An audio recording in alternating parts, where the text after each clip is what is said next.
Actually episode చేయడానికి ముఖ్య కారణం ఏంటంటే, చాలామంది వాళ్ళ ఇంట్లో ఇలాంటి ఇష్యూస్‌తో ఉన్నవాళ్ళు గుర్తించక చాలా డిలే చేసుకొని, అలాంటి కేసెస్ నేను యాస్ జర్నలిస్ట్‌గా కొన్ని చూసి సొసైటీలో, డాక్టర్‌గా ఆయన ఎన్నో ట్రీట్ చేస్తున్నా ఇంకా అవేర్‌నెస్ క్రియేట్ చేయాలి అని. ఇది చూసి ప్రతి చిన్నదానికి భయపడిపోకుండా ఫస్ట్ అబ్జర్వ్ చేయండి. ఏం జరుగుతోంది ఏంటి అనేది. ఇది ఎంతవరకు మనం బేర్ చేయగలుగుతాం, ఇది బేర్ చేయలేని కండిషన్స్‌లోకి వెడుతోందా, నిజంగా మనం ఇప్పుడు డాక్టర్ దగ్గరికి తీసుకెళ్ళే సిచ్యువేషన్స్ ఉన్నాయా అనేది అబ్జర్వ్ చేసుకోవడం కోసమే, మీ అందరికీ అవేర్‌నెస్ పెంచడం కోసమే ముఖ్యంగా ఈ ఎపిసోడ్ చేసేది. ఎందుకంటున్నానంటే అండి, ఆహ్, ఒక సివిల్ సర్వెంట్ చెప్పారు నాకు ఒక కేస్‌లో. వీళ్ళు ఐఏఎస్, ఐపీఎస్ ఆఫీసర్ స్టేట్‌లో ఆ జిల్లాలో ఉన్న సిచ్యువేషన్స్ అని చెప్తూ ఉంటారు కదా! ఒక హాస్టల్‌లో, మారుమూల గ్రామంలో ఒక హాస్టల్‌లో ఒక పిల్లాడిని టీచర్ కొట్టారు. ఇది జరిగేసి ఆల్మోస్ట్ ఒక 35 ఏళ్ళు అవుతుంది. నాకు మీరు మాట్లాడుతుంటే గుర్తొచ్చింది. అంటే గుర్తించకపోతే ఇష్యూస్ ఎలా ఉంటాయనేది చెప్తున్నాను నేను. ఆ పిల్లాడు అప్పట్లో ఫిఫ్తో, సిక్స్తో చదువుతున్నాడు. టీచర్ ఏదో నోట్స్ రాయలేదు అని చెప్పని కొట్టినందుకు, లేదా క్లాస్ రూమ్‌లో అందరి ముందు తిట్టినందుకు వాడు చాలా అవమానంగా ఫీల్ అయ్యి టీచర్ పడుకుంటే వెళ్ళి ఆవిడ మీద యూరిన్ పాస్ చేశాడు. అంటే ఎంత అబ్నార్మల్ ఇది. ఇప్పుడు తిట్టారు అని చెప్పి నన్ను ఎందుకు తిట్టారు, దీనివల్ల తిట్టారు, ఇది మళ్ళీ నేను తప్పు చేయకూడదు, తిట్టకుండా లేదా కొట్టకుండా నేను దాన్ని కరెక్ట్ చేసుకోవాలి అని ఆలోచించకుండా వెళ్ళి యూరిన్ పోయడం అనేది చాలా అబ్నార్మల్ థింగ్. సో అది నేను అనుకుంటున్నాను. అతను ఇప్పుడు మరి ఎలాంటి సైకోపాథిక్ సిచ్యువేషన్లో ఉన్నాడో మనకు తెలియదు. కానీ అతని గురించే మళ్ళీ కొంతకాలం తర్వాత మళ్ళీ నేను విన్నది ఏంటంటే, ఊళ్ళో ఏదైనా గొడవైనప్పుడు గొడ్డలు పట్టుకుని వెళ్ళిపోయి ఏది జరిగినా అంత అగ్రెసివ్‌గా అతను అనుకుని ఇల్లు కట్టడానికి ఇందాక మీరు చెప్పినట్టు బుల్డోజర్ తీసుకొచ్చి మొత్తం ఇల్లంతా పగలగొట్టి ఇలాంటివన్నీ చేశాడని చెప్పాను విన్నాను నేను. అదే వ్యక్తి. సో అంటే అతనికి కూడా మనకి మెంటల్ ఇష్యూ ఉన్నట్టేనా? ఎస్. ఎస్. సో ఒక డిజార్డర్ ఉంటుంది, antisocial personality disorder, ASPD. చాలా మంది అరే ఏఎస్పిడి గాడు అంటారు, antisocial personality disorder. Right. So వీళ్ళు ఎట్లా ఉంటారంటే, ఏవైతే రూల్స్ ఉంటాయో వాళ్ళు దానికి అగెయిన్స్ట్ వెళ్తారు. సింపుల్ ఎగ్జాంపుల్, ఇప్పుడు పబ్లిక్లో కానీ కొట్టొద్దు, వీళ్ళు కొడతారు. ఇది రూల్ నువ్వు ఫాలో అవ్వు, నేను అవ్వను. ట్రాఫిక్ సిగ్నల్ రెడ్ వస్తే ఉండాలి, వాడు వినడు, వాడు జంప్ చేస్తాడు. ఆల్కహాల్ దాగి టెంపుల్కి వెళ్ళొద్దు, వాడు టెంపుల్కి వెళ్తాడు. వాడు పెద్దవాళ్ళకి గౌరవం ఇవ్వాలంటాడు, నేను ఇయ్యనని వాళ్ళకి గుర్తాడు. సో ఈ యాంటీ సోషల్ పర్సనాలిటీ డిజార్డర్లో నేమ్లోనే ఉంది. వాళ్ళకి రూల్స్ అనేవి తెలిసినా కానీ వాళ్ళు దాన్ని ఫాలో అవ్వరు. సో మెజారిటీ ఆఫ్ అది ఇప్పుడు ఏదైతే ఈ ఇష్యూస్ ఉంటాయో, ఈ మర్డర్ ఇష్యూస్, ఇట్లాంటి ఇష్యూస్, ఏదైతే జైలుకి వెళ్ళే ఇష్యూస్ ఉంటాయో, చాలామంది యాంటీ సోషల్ పర్సనాలిటీ డిజార్డర్తో సఫర్ అవుతారు. సో ఈ anti social personality disorder and చాలామంది మీరు చూసే ఉంటారు, కొంతమందికి బ్లేడ్స్ తీసుకొని కోసుకుంటారు ఇట్లా విపరీతంగా, చిన్న చిన్న చిన్న చిన్న కట్స్ విపరీతంగా బ్లేడ్స్తో కట్ చేసుకొని కీలాయిడ్స్, దాంతో స్కిన్ మళ్ళీ పెరుగుతుంది, అక్కడ కీలాయిడ్స్ వస్తాయి కంప్లీట్గా. సో ఇది ఏఎస్పిడిలో one of the criteria. So ఏంటంటే వాళ్ళు ఇన్స్టంటేనియస్గా డిసిషన్స్ తీసుకుంటారు, దాని యొక్క కాన్సిక్వెన్సెస్ వాళ్ళు ఆలోచించారు. దాని తర్వాత ఏమవుతుంది, ఇది చేయడం వల్ల నేను ఎంత సఫర్ అవుతా, నా ఫ్యామిలీ ఎంత ఇంపాక్ట్ అవుతుంది, వాళ్ళకి ఎవ్వరు వాళ్ళకి అవసరం లేదు. సో ఈ ఏఎస్పిడిస్ని చాలామంది పెద్దవాళ్ళు చేతి కింద పెట్టేసుకొని వాళ్ళతో రాంగ్ వేలో యూటిలైజ్ చేయడం జరుగుతుంది. So they will suffer at the end. So ఈ విధంగా యాంటీ సోషల్ పర్సనాలిటీ డిజార్డర్ అనేది ఈ రోజుల్లో చాలా కామన్గా ఉంది.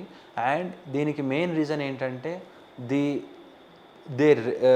వాళ్ళ యొక్క పెరిగిన విధానం, వాళ్ళ యొక్క సరౌండింగ్స్, వాళ్ళు ఏ విధంగా ఉన్నారు, వాళ్ళ ఫ్రెండ్ సర్కిల్, వాళ్ళ పేరెంట్స్ రైజింగ్ అప్ ఈ విధంగా ఎట్లా ఉంది అనేది కంప్లీట్గా. అండ్ సబ్స్టెన్స్ యూస్, ఈ ఏఎస్పిడి ప్రతి ఒక్కరు చాలామంది, మెజారిటీ ఆఫ్ ది ఏఎస్పిడిస్ వీళ్ళు addict to ganja, cocaine, heroin, nicotine, alcohol, ఇట్లాంటి ప్రతి వాటికి అడిక్ట్ అయి ఉంటారు. సో వీళ్ళను ప్రాపర్ వాళ్ళు ఏంటంటే వాళ్ళ ట్రీట్మెంట్కి కూడా అంత సహకరించరు. అండ్ ఏఎస్పిడిస్తో డీల్ చేయడం కూడా చాలా కష్టం చాలామందికి. సో వీటికి కూడా ఈ రోజుల్లో చాలామంది ట్రీట్మెంట్ సీక్ చేస్తున్నారు. ఇట్లాంటి ఈ రోజుల్లో ఈ 16-17 ఇయర్స్ నుంచి ఇట్లాంటి సిమ్టమ్స్, ఏదైతే రూల్కి అగెయిన్స్ట్కి వెళ్ళడమో, పేరెంట్స్కి అగెయిన్స్ట్కి వెళ్ళడమో, ప్రతిదానికి అగెయిన్స్ట్కి వెళ్ళడమో, అంటే ఇమ్మెచ్యూరిటీ లేని సమయంలో వెళ్తే దీన్ని మీరు గమనించాలి. 100% రైట్ వేలో రైట్ ట్రీట్మెంట్స్ తీసుకోవాలి. డెల్యూజనల్ డిజార్డర్స్ అంటే ఏంటండి? సింపుల్. డెల్యూజనల్ డిజార్డర్స్ అంటే మీకు ఒక సింపుల్ లాజిక్ చెప్తా. ఫర్ ఎగ్జాంపుల్ మీకు ఒక సింపుల్ డెల్యూజన్ చెప్తా. ఐశ్వర్య రాయ్ నేను ప్రేమించుకుంటున్నాం, మీరు నమ్ముతారా? జనరల్గా patient my god, okay. Aishwarya Rai నన్ను లవ్ చేస్తుంది, అది వాడి డెల్యూజన్, అది వాడి నమ్మకం. చుట్టుపక్కల అందరు చూపిస్తారు, అరే ఐశ్వర్య రాయ్ అభిషేక్ బచ్చన్ వైఫ్ రా, ఆయన ఆల్రెడీ పెళ్లి చేసుకుంది, పిల్లలు కూడా ఉన్నారా. లేదు లేదు లేదు, అదంతా మీరు అబద్ధం చెప్తున్నారు. ఐశ్వర్య నన్ను ప్రేమిస్తుంది, నేను ప్రేమించుకో, ఇగో ఇది ఐశ్వర్య నెంబర్ అని నెంబర్ కూడా ఉంటుంది వాడి mobile. So this is example for delusion. Delusion అనేది from false belief. Okay. Irrespective of the proofs you have shown, irrespective of the situation, irrespective of the regional content. Okay. Delusion of infidelity, delusion of persecution, delusion of grandiosity అని చాలా delusions ఉంటాయి. ఇంకోటి కూడా అంటారు కదా సినిమాలో, బ్రహ్మానందం గారు ఆవిడ ఒక హీరోయిన్ అంటారు, నువ్వు ఒక ఇల్యూజన్లో ఉన్నావమ్మా అని చెప్పని. అదేంటి మరి illusion is different.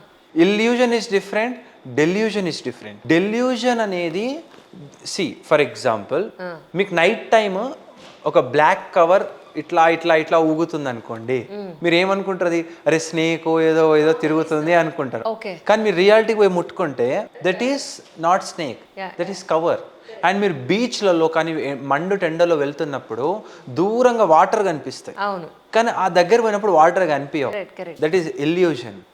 So illusion అనేది లేని వాటిని ఉన్నట్టుగా అంటే అక్కడ ఒక ఒక థింగ్ ఉంటుంది, ఉన్న వాటిని వేరే విధంగా పర్సెప్షన్ చేసుకుంటావు, దట్ ఈజ్ ఇల్యూజన్. డెల్యూజన్ అనేది లేని వాటిని ఉన్నట్టుగా చెప్తావు, దట్ ఈస్ డెల్యూజన్. డెల్యూజన్లో చాలా రకాలు ఉంటాయి, చాలా టైప్స్ ఉంటాయి.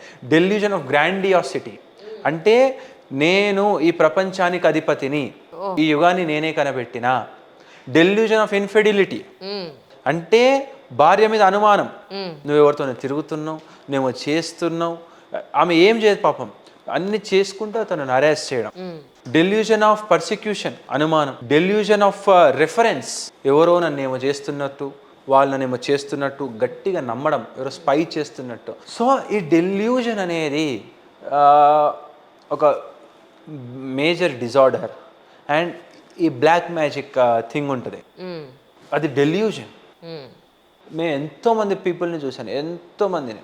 వాళ్ళు వస్తారు ప్రతి ఒక్కరు, సార్ నా మీద చేతబడి చేస్తున్నారు సార్ అంటారు.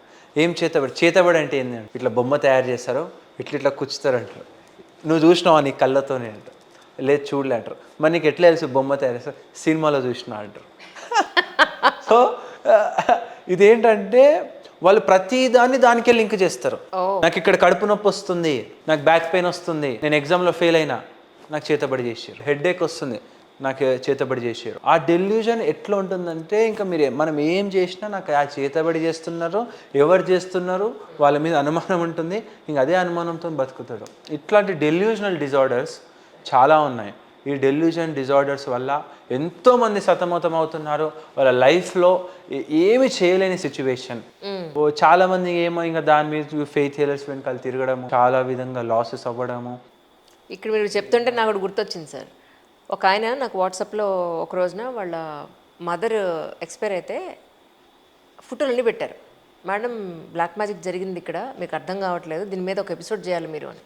ఏం జరిగిందండి అన్నాను. వాళ్ళ మదర్ కండిషన్ ఏంటి, high sugar, high BP, heart issues ఉన్నాయి. ఏదో ఇష్యూ వల్ల హాస్పిటల్లో అడ్మిట్ అయ్యారు. 1 month 2 నెలలు 3 నెలలు అడిచిపోయింది. ఆ బెడ్ వూండ్స్ వచ్చేసాయి ఆవిడికి. వచ్చి షుగర్ కదా అవంతా తగ్గట్లేదు, ఆ వూండ్ పెద్దదవుతూ ఉంది. అది మల్టిపుల్ ప్లేసెస్లో వచ్చేసింది. ఆ వూండ్స్ అనేవి మల్టిపుల్ ప్లేసెస్లో రావడం వల్ల షీ ఎక్స్పైర్డ్. ఆయనతో మాట్లాడుతుంటే ఆయనకి మెంటల్ డిజార్డర్ ఉందని నాకు అర్థమవుతోంది. ఏంటంటే ఆయన మాట్లాడే విధానం ఏదో జరిగిందండి ఇక్కడ, ఇది బ్లాక్ మ్యాజిక్కే జరిగింది ఖచ్చితంగా. అయితే మా మదర్ ఇలా ఉండడం ఏంటండి, ఎందుకు ఉంటారు ఆవిడ ఇలాగా అంటే, మదర్కి ఇష్యూస్ ఉన్నాయి కానీ షుగర్ ఉన్న వాళ్ళకి అవుతుందండి, చిన్న దెబ్బ తగిలినా అంత తొందరగా తగ్గదు. అలాంటిది ఇంత పెద్ద ఇంత వూండ్స్ ఉన్నాయండి, ఇంత బెడ్ సోర్సెస్ ఉన్నాయి. సో ఎలా అంత ఈజీగా తగ్గదు, అది కూడా ఆవిడ 60 ఏళ్ళు 70 ఏళ్ళు ఉన్నాయి ఆవిడకి అని అంటే, లేదండి మీకు అర్థం కావట్లేదు. అతను చాలా రోజులు నాకు తెలిసినంతవరకు ఒకే రూమ్లో తలుపులు వేసుకుని ఉన్న సంగతి కూడా మళ్ళీ అతనే చెప్పాడు. నాకు అనిపించింది ఇతను ఎవరైనా హాస్పిటల్ తీసుకెళ్లే వాళ్ళు లేరు, అలా నేను పట్టించుకుంటూ ఈయన చుట్టూ నేను ఎక్కడ హాస్పిటల్ తిరిగేది, నాకేమో నేను కష్టపడితే ఇల్లు గడిచేదాన్ని, నేను ఆయన చుట్టూ అక్కడ తిరుగుతానని అనిపించింది. పైగా ఆయన ఎవరో తెలియదు, నాకు పెద్దగా పరిచయం లేరు. సో నాకు అనిపిస్తుంది ఇప్పుడు మీరు ఒక్కొక్కటి చెప్తూ ఉంటే ఎన్ని కనెక్ట్ అవుతున్నాయో నిజంగా. అండ్ మీకు ఇంకో ఎగ్జాంపుల్ ఒకటి చెప్తాను, అందరికీ తెలియాల్సిన విషయము. చాలామంది అరౌండ్ 14 to 20 ఇయర్స్ ఏజ్ గ్రూప్లో చాలామంది ఈ మొబైల్ అడిక్షన్, చాలామంది ఎలా అంటే కంపారిజన్, నాకు వాళ్ళు అలా ఉన్నారు, వీళ్ళు నాకు ఇలానే ఉండాలి, వాళ్ళ పేరెంట్స్తోని చాలా మిస్ మ్యాచెస్, పేరెంట్స్కి అగెయిన్స్ట్గా వెళ్ళడము, ప్రతి విషయంలో పేరెంట్స్ సఫర్ అవ్వడము, ఈ ఇన్స్టాగ్రామ్, స్నాప్చాట్, ఫేస్బుక్, యూట్యూబ్ ఇవి అగ్రెసివ్ పెరగడం, దాన్ని రాంగ్ వేలో యూస్ చేయడము, వాటి వల్ల వాళ్ళు మళ్ళీ సెకండరీ సిమ్టమ్స్, స్కూల్స్ బంక్ చేయడము, కెరియర్ లాస్ అవ్వడము, ఈ విధంగా చాలా ఇష్యూస్ ఉన్నాయి. సో ఈ ప్రతి ఇష్యూస్ని క్లియర్ కట్గా టార్గెట్ చేస్తే ప్రతి దానికి సొల్యూషన్ ఉంటుంది. ఈ సొల్యూషన్ని వెతకండి, అంతేకాని వీళ్ళు ఇలా చేస్తున్నారు, వాళ్ళు అలా చేస్తున్నారని వాళ్ళని కొట్టడం, వాళ్ళని తిట్టడం, వాళ్ళని రూమ్లో పెట్టి హరాస్ చేయడం, వాళ్ళకు యాక్సెస్ కట్ చేయడం, వాళ్ళకి ఇబ్బంది పెట్టడం వల్ల వాళ్ళు ఇంకా సఫర్ అవుతారే తప్ప వాళ్ళు ఏదో బయటపడతారని మీరు అనుకోకండి. దీనికి ఒక ప్రాపర్ పర్సన్ దగ్గర తీసుకెళ్ళండి, ప్రాపర్ హాస్పిటల్ దగ్గర తీసుకెళ్ళండి. 100% ఒక మెడికల్ గైడెన్స్తో వాళ్ళని బయటపడేయచ్చు. ఫోన్ అడిక్షన్ అన్నారు మీరు ఇందాక, అందుకు మీకు అక్కడే కట్ చేస్తున్నాను, మళ్ళీ మీరు ముందుకెళ్తే నేను వెనక్కి రాలేనని. So sorry to interrupt you. మన ఇన్స్టాగ్రామ్లో కొన్ని రీల్స్ వస్తున్నాయి, ఫోన్ అడిక్షన్ అయిన తర్వాత పిల్లలు ఇలా అవుతున్నారు, నిజమా సార్ అది? Is it right? Simple thing ఏంటంటే ఫోన్ ఎందుకు అడిక్ట్ అవుతుందని రీజన్ చెప్తా. దేర్ ఇస్ బయలాజికల్ రీజన్, ప్రతిదానికి ఒక రీజన్ ఉంటుంది. Dopamine is a hormone which will make us feel pleasure, which will make us get addicted. Simple. Chocolate తిన్నారు, నాకు ఒక చాక్లెట్ అంటే ఇష్టం, చాక్లెట్ తిన్నాం, ఇంకా కావాలనిపిస్తుంది, క్రేవింగ్స్ పెరుగుతాయి, due to the reason of dopamine. Simple. Instagram కూడా అంతే. ఇన్స్టాగ్రామ్ ఒక రీల్ స్క్రోల్ చేస్తున్నప్పుడు మీకు మీ బాడీలో అడ్రినలిన్ రష్, డోపమిన్ రష్ ఉంటుంది. నెక్స్ట్ ఏంటి అని అట్లా 6 hours 7 hours స్క్రోల్ చేసుకుంటుంటారు. అవును అవును. అది దేనివల్ల అంటే entire this neuro transmitters game. అది కావాల్సుకొని కాదు, ఏంది కాదు. ఎన్ని గంటలు ఫోన్లో ఉంటే అది అడిక్షన్ కింద మనం లెక్కేయచ్చు. అట్లాని అడిక్షన్ అనేది simple ma'am. Every one will use mobile. ఇప్పుడు నేను కూడా మొబైల్ యూజ్ చేస్తాను, నేను కూడా ఇన్స్టాగ్రామ్ యూజ్ చేస్తాను, నేను కూడా యూట్యూబ్ యూజ్ చేస్తాను, అండ్ నేను కూడా వాట్సాప్ యూజ్ చేస్తాను. But I will use for positive growth. I will use Instagram for my growth, I will use YouTube for my growth, I will use WhatsApp for my relations. నేను కూడా 7-8 hours use చేస్తాను. అట్లా నేను addicted కాదు. Addiction అనేది ఎన్ని గంటలు అని చెప్పే దానికన్నా అది యూజ్ చేయడం వల్ల, ఆ అవర్స్ యూజ్ చేయడం వల్ల వాళ్ళ క్వాలిటీ ఆఫ్ లైఫ్ పాజిటివ్గా ఉంటుందా, నెగిటివ్గా ఉంటుందా? నువ్వు అది యూజ్ చేయడం వల్ల నువ్వు లైఫ్లో గ్రోత్ అవుతున్నావా, చలో గుడ్. నువ్వు అది యూజ్ చేయడం వల్ల నీకు లైఫ్లో లాస్ అవుతుందా, then you are at loss, then దాని అడిక్షన్ అని చెప్తాం.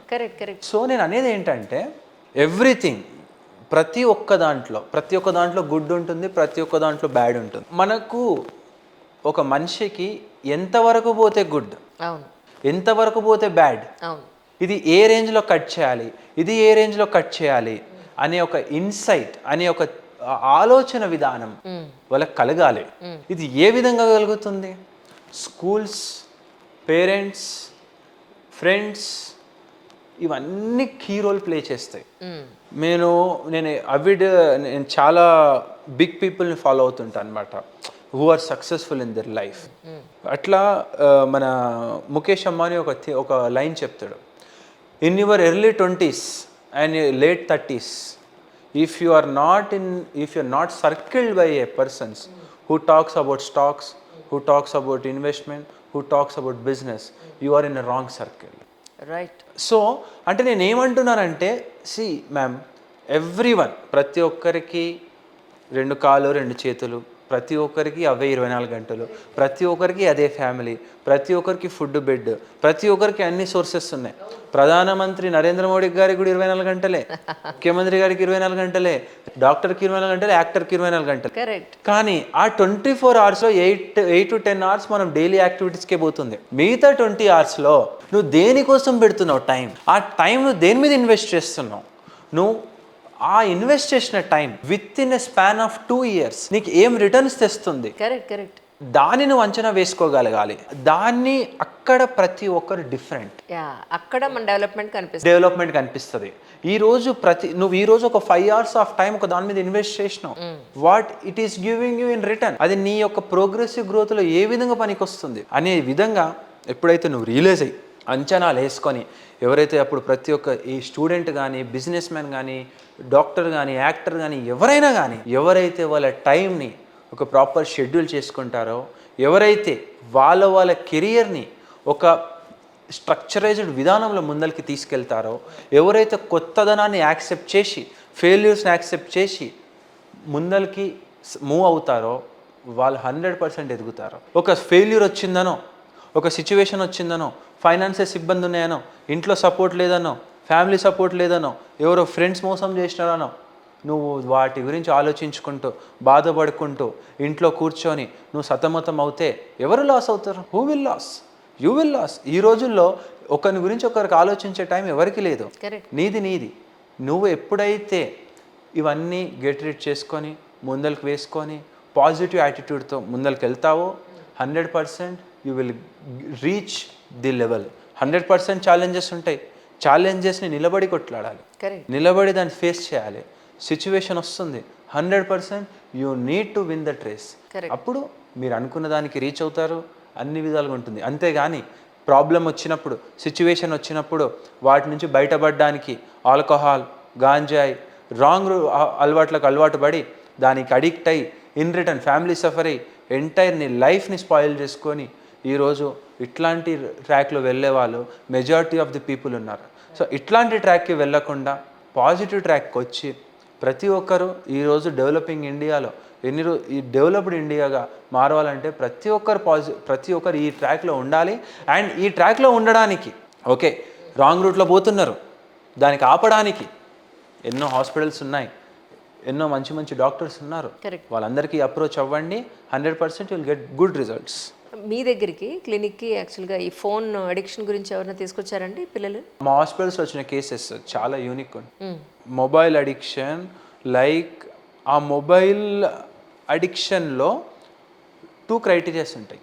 మొబైల్ అడిక్షన్ అంటే వాడికి మొబైల్లో ఏదో లేని వాడు మొబైల్కి అడిక్ట్ కాడు. ఫస్ట్ ఆఫ్ ఆల్ అందులో ఏదో ఒకటి ఉంటుంది, వాడు ఏం చూస్తున్నాడు. ఎస్. అండ్ ఈ రోజుల్లో మేము మెజారిటీగా చూసేది ఏంటంటే ఈ మొబైల్ అడిక్షన్ గేమ్ ప్లే చేసే వాళ్ళు 2 వాటికి అట్రాక్ట్ అవుతున్నారు, games. And now A days the trend is changing. అప్పుడు గేమ్ సరదాగా ఆడుతుండే, ఇప్పుడు గేమ్ మానిటరీ బెనిఫిట్స్ కోసం ఆడుతున్నారు. చాలా ఇంటెలిజెంట్ ఉన్నారు పిల్లలు కూడా. సరే నేను ఇప్పుడు గేమ్ ఆడుతున్నా, ఈ గేమ్ ఆడే సమయంలో నాకు డబ్బులు కూడా కావాలి, అందుకని బెట్టింగ్కి వెళ్తున్నారు. సింపుల్. ఇప్పుడు 100 రూపీస్ 500 రూపీస్ ఇంట్లో ఇస్తారు, పెడతారు, ఒకసారి 1000 రూపీస్ వస్తాయి.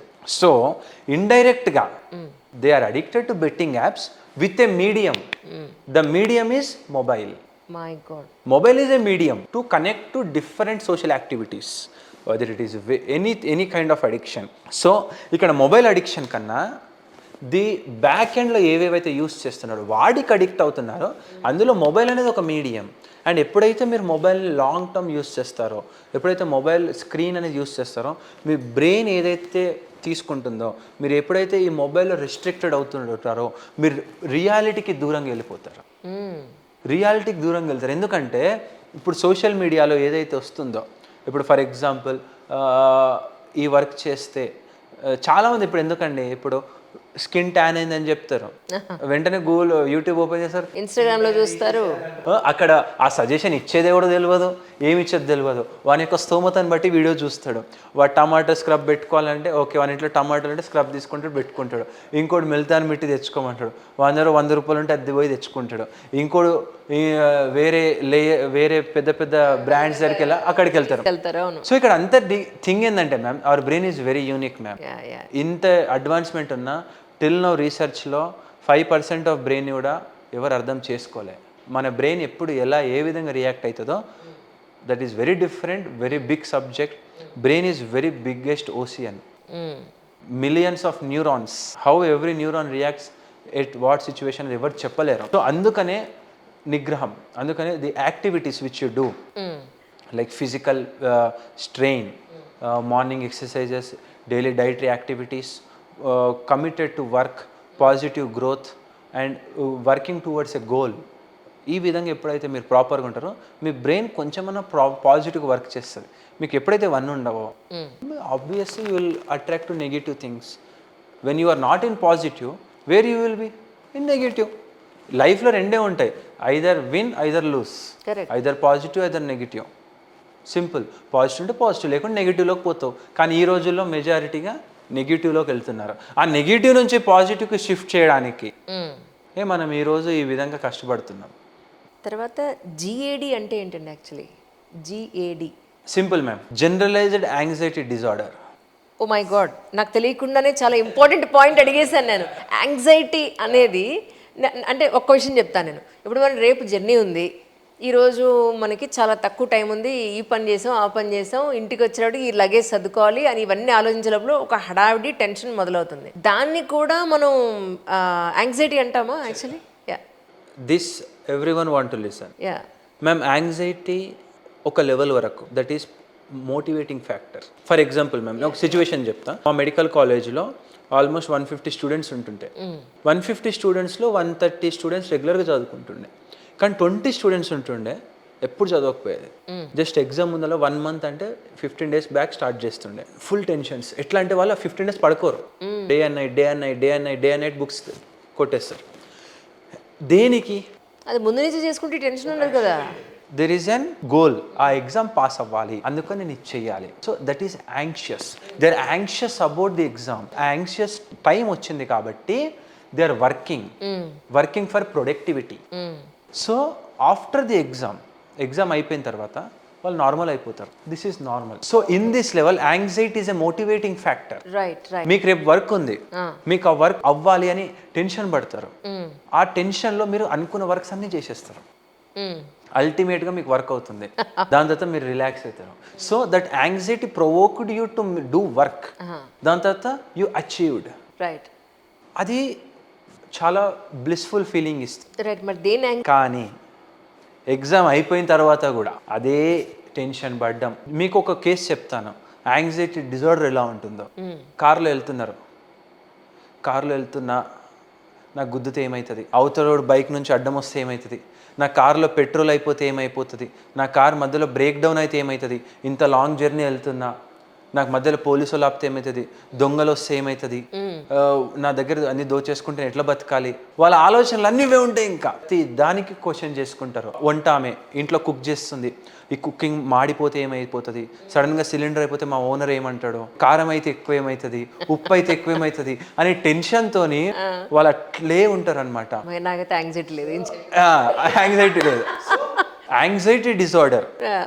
రేపు బాస్ ఉన్నాడు అండ్ కొన్ని situations ma'am, I will tell you one situation. నా చైల్డ్హుడ్ ఫ్రెండ్ ఈ సఫరింగ్ విత్ యాంగ్జైటీ డిజార్డర్. నేను నేమ్ చెప్పాను కానీ సిచ్యువేషన్ చెప్తా. సో మా స్కూల్లో ఎట్లా అంటే మా సోషల్ సార్ మార్క్స్ రాకపోతే బెండ్ చేసి వెనకాల కొడుతుండే అనమాట కట్టెతోనే. సో వీడికి మార్క్స్ రావు.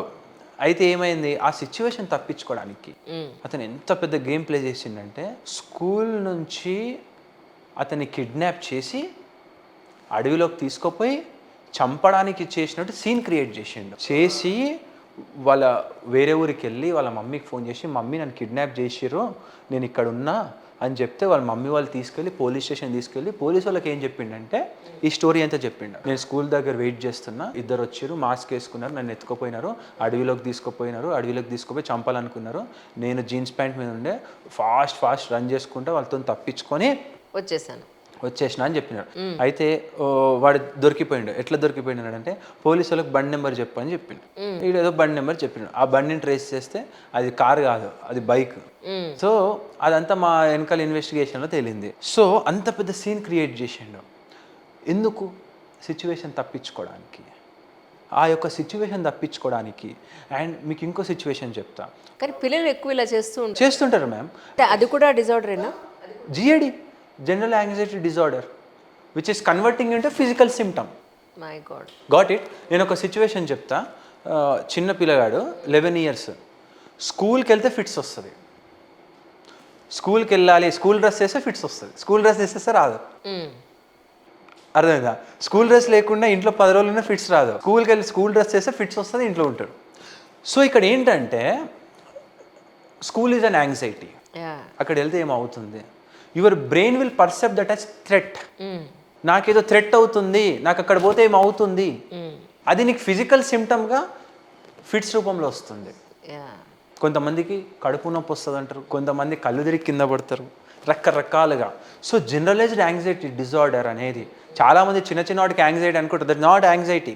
యాంగ్జైటీ అనేది మీరు ఇప్పుడు ఫర్ ఎగ్జాంపుల్ మ్యామ్ పైన ఈగ తిరుగుతుంది, నేనున్నా, అదే యాంగ్జైటీ పర్సన్ ఎట్లుంటే తెలుసా, ఆ ఈగ నా చెవులోకి పోతే ఏమవుతుంది, నా నెత్తి మీదకి వస్తే ఏమవుతుంది, ఆ ఈగ నన్ను ఎందుకు డిస్టర్బ్ చేస్తుంది, నా చుట్టూ ఎందుకు తిరుగుతుంది అని ప్రతి మూమెంట్ రెస్ట్లెస్ అంటారు. అది నీ యొక్క వర్క్ని ఓవర్కమ్ చేస్తుంది. మీ సిచ్యువేషన్ తీసుకుందాం, రేపు వర్క్ ఉంది, అవును, మీరు పాజిటివ్గా వెళ్తే వర్క్ చేసేస్తారు. అదే నెగిటివ్ టెన్షన్ పడుకుంటే అమ్మో ఏమో అయిపోతుంది, వర్క్ అవ్వట్లే, అది ఇవ్వట్లే అని చెప్పేసి ఇంట్లో టెన్షన్ పడుకుంటా బయటికి వెళ్ళిపోయి తప్పించుకుంటే వర్క్ అవ్వదు. అవును. మీకు ఎగ్జాంపుల్, నన్ను ఎప్పుడు మా ఇంట్లో నీకు యాంగ్జైటీ ఉందని అంటూ ఉంటారు. ఏమైందంటే గ్యాస్ సిలిండర్ మా ఇంటికి వాడు ఇంటికి వచ్చేవాడు, ఎక్కడో కొంచెం ఒక ఏరియాలో ఉంటుంది, ఆ ఏరియాకి గ్యాస్ వాడు ఇంటికి వచ్చేవాడు, నేనే వెళ్ళాలి వాడు ఎక్కడ ఉంటే అక్కడికి. ఆ వెళ్ళే దారిలో ఏమైంది, ఒక పెద్ద ఈ వాటర్ పైప్ లైన్స్ వేసేదో పెద్ద ట్రక్ ఆగిపోయింది, ట్రాఫిక్ జామ్. మేము కరెక్ట్గా 2:30 నేను ఆఫీస్లో ఉండాలి, 2:30 నుంచి ఇక్కడి నుంచి మేము లాంగ్ జర్నీ ఉంది, ఇంటర్వ్యూకి వెళ్ళాల్సింది, లాంగ్ జర్నీ ఉంది. మొన్న సిచ్యువేషన్ మొత్తం ట్రాఫిక్ జామ్ ఉంది, నాకు ఇంకా గంటే ఉంది టైం. కరెక్ట్గా గ్యాస్ సిలిండర్ మార్చాలి, ఇంటికి వెళ్ళాలి, ఇంట్లో మళ్ళీ భోజనం చేయాలి, లగేజ్ సర్దాలి, రావాలి. ఎందుకంటే ముందు రోజు కూడా నాకు ఆఫీస్లో లేట్ అయిపోయింది, అసలు టైమే సెట్ అవ్వలేదు. ఇంటికి వెళ్ళిన తర్వాత మళ్ళీ పిల్లలతో ఏదో గోల, నువ్వు ఇలా చేయలేదు, అలా చేయలేదు, చెప్పాను, నేను ఈ పని చేయలేదు, ఆ పని చేయలేదు. అంతా అయిపోయిన తర్వాత చెమటలు పడుతున్నాయి లిటరలీ, ఎందుకంటే టీంతో వెళ్ళాలి, టీం అందరూ వెయిట్ చేస్తున్నారు. ఆల్రెడీ 2:30 అయింది, ఇంటికి మొత్తం అంతా సెట్ అయిపోయింది 2:30, కానీ చెమటలు పడుతున్నాయి లిటరలీ, నమ్మరు మీరు. సర్దుతున్నాను లగేజీ, చెమటలు పడుతున్నాయి, నీరసంగా అవుతుంది. నిజంగా నాకు అనిపించింది, నేను ఏమవుతుంది, ఇంకొక పావు గంట లేట్ అవుతుందేమో, కామ్ డౌన్, నాకు నేను చెప్పుకుని కాస్త భోజనం చేసి మంచులు తాగి రాకేష్ వస్తున్నాను 10 నిమిషాలని చెప్పాను. ఆ రోజు అసలు ఒక నాదే లేట్ అని అనుకుంటే ఆఫీస్కి వచ్చిన తర్వాత 3 గంటలు లేట్గా బయలుదేరాం. ఆఫీస్లో ఇంకేదో మీటింగ్స్ అయ్యి అది ఎప్పుడు అనిపించింది, ఎందుకు ఇంత టెన్షన్ పడ్డాం, చూడు నేనే టెన్షన్ పడ్డా, పావు గంట లేట్ అయిందని. తీరా చూస్తే వచ్చిన 3 గంటలు ఇక్కడే చచ్చాం. So it's not the way అని అనిపించింది. So that is what ma'am, anxiety shouldn't override you. ఎప్పుడైతే ఆ టెన్షన్ అనేది నీ వర్క్కి హ్యాంపర్ చేస్తుందో that is a disorder. And ఈ రోజుల్లో యాంగ్జైటీ సిమ్టమ్స్ కామన్గా ఎలా ప్రజెంట్ చేస్తున్నాయంటే, చాలామంది ఓవర్ యాంగ్షియస్ అవుతున్నారు due to awareness of the heart stroke ఇట్లాంటివి. జస్ట్ ఇక్కడ స్టమక్ బర్న్ వస్తే ఇంకా కథం, ఇంకా నాకు హార్ట్ స్ట్రోక్ వచ్చేసిందని చెప్పేసి హాస్పిటల్కి వెళ్ళేసి ఈసీజీలు తీయించుకొని అది తీయించుకొని వాళ్ళకి ఇక్కడ మేజర్గా యాంగ్జైటీ వచ్చినప్పుడు ఇక్కడ హార్ట్ బర్న్ అవుతున్నట్టు ఉంటుంది, లెఫ్ట్ హ్యాండ్ పెయిన్ వస్తున్నట్టు ఉంటుంది. వీటిని వాళ్ళు ఎక్కువ ఓవరాల్ అతివృష్టి అనావృష్టి అండి. ఇక్కడేమో ఎంత ప్రాబ్లం ఉన్నా నాకు లేదు అనుకునే జనాలు ఉన్నారు, లేకపోయినా కూడా ఉంది అనుకునే వాళ్ళు ఉన్నారు. ప్రాబ్లం ఉంటుంది. సో అదే ma'am, so generalised anxiety disorder అనేది that is a clinical disorder. Just ఏదో చిన్న వర్క్ కోసం టెన్షన్ పడడం, దట్ ఈస్ పాజిటివ్ ఫ్యాక్టర్. ఏదైతే ఇందాక మీకు సిచ్యువేషన్స్ చెప్పానో యాంగ్జైటీ కేసెస్ అలా ఉంటాయి. సో అంత ఎక్కువ ఆలోచిస్తారు, చాలా విపరీతంగా ఉంటాయి. ఇట్లాంటి కేసెస్ కూడా ఉంటాయి. నేను ఎంబీబీఎస్ చేసినప్పుడు నేను ఇట్లాంటి కేసెస్ చూడలే. జనరల్గా చెప్పాలని, నేను ఒక డెల్యూజన్ కేసు, ఒక ఇల్యూజన్ కేసు, ఒక ఆల్కహాల్ విత్డ్రాల్ కేసు, ఒక స్కిజోఫ్రెనియా కేసు, ఒక బైపోలార్ కేసు నేను నా పీజీ జాయిన్ అయిన తర్వాతనే చూసినా. అండ్ ఈ లెవెల్లో ఉంటారా అని నేను అప్పుడు షాక్ అయినా. కానీ నిజానికి ఈ కేసెస్ ఏదైనా మీరు దగ్గరికి వచ్చినప్పుడు మీలో ఎనర్జీ కూడా డ్రైన్ అయిపోతుందేమో కదండి. అట్లేముండదు మ్యామ్. థింగ్ ఏంటంటే, అంటే వాళ్ళు డీల్ చేయాలి కదా, మెంటలీ డీల్ చేయడం అంటే చాలా పేషెన్స్ కావాలి. That's what. So the thing ఏంటంటే, first we need to have passion. ఇక్కడ ఏంటంటే ప్యాషన్ ఏంటంటే, you're not treating that patient, you're treating the entire family. ఆ ఒక్క పేషెంట్ బాగా అవుతే ఫ్యామిలీ చాలా హ్యాపీ ఉంటారు. ఎందుకంటే రక్త సంబంధంలో ఒక పర్సన్కి ఇట్లుంది, దాని తర్వాత నయమైండు మంచిగా ఉన్నాడంటే కుటుంబం అంతా నేను జీవితాంతం గుర్తుపెట్టుకుంటుంది. That will give satisfaction to doctors అంతే. అందులో దాని తప్ప మనం పేషెంట్ని క్యూర్ చేసినాం, పేషెంట్ లైఫ్లో హ్యాపీగా లీడ్ చేస్తున్నాడు అన్నప్పుడు దాని ఇచ్చే హ్యాపీనెస్ వేరే ఉంటుంది. సో వాటి ముందు ఇది అంత కామన్. కానీ మీరు ఎర్రగడ్డ మెంటల్ హాస్పిటల్లో కూడా వర్క్ చేశారు. ఇప్పుడు చేస్తున్నాను, పీజీ సెకండ్ ఇయర్. మెంటల్ ఎందుకు వస్తుంది అసలు, మెంటల్గా పిచ్చి ఎందుకు వస్తుంది మ్యామ్? థింగ్ ఏంటంటే, మానసిక జబ్బులో కొన్ని 50-100 రకాలు ఉంటాయి. జనాలకు అవేర్నెస్ లేక ఏ మానసిక జబ్బునన్నా మెంటల్ జబ్బు అని చెప్పి పిలుస్తారు. ఇంటర్నల్గా ఉన్న హెల్తే మనకి శారీరకంగా మెంటల్ హెల్త్ రూపంలో బయటకు వస్తుంది. మెంటల్ హెల్త్ రూపం.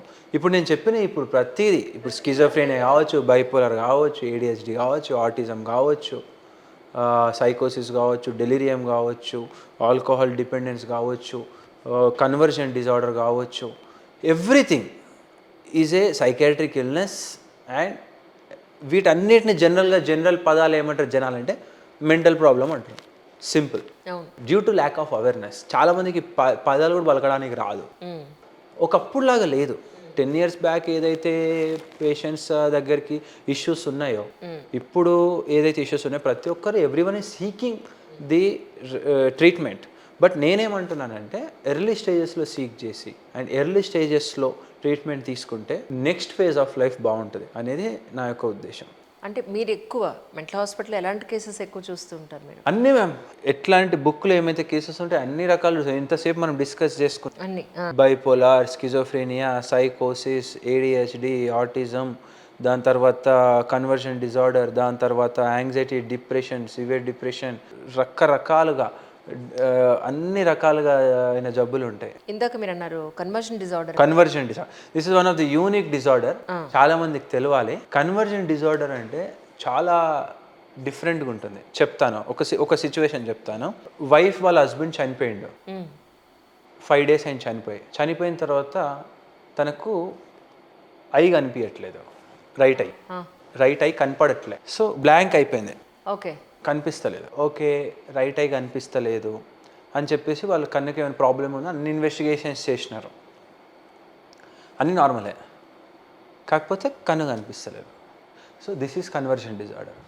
The stress, the sudden change ఎప్పుడైతే ఒక భూకంపం లాంటి సిచ్యువేషన్ నీ లైఫ్లో వస్తుందో, నీ ఇష్టమైన వాళ్ళు కావచ్చు, ఫైనాన్షియల్ లాసెస్ కావచ్చు, ఏదైనా ఒకటి కావచ్చు, స్ట్రెస్ వస్తుందో that will convert into a physical symptom. Your brain will convert that into physical symptom.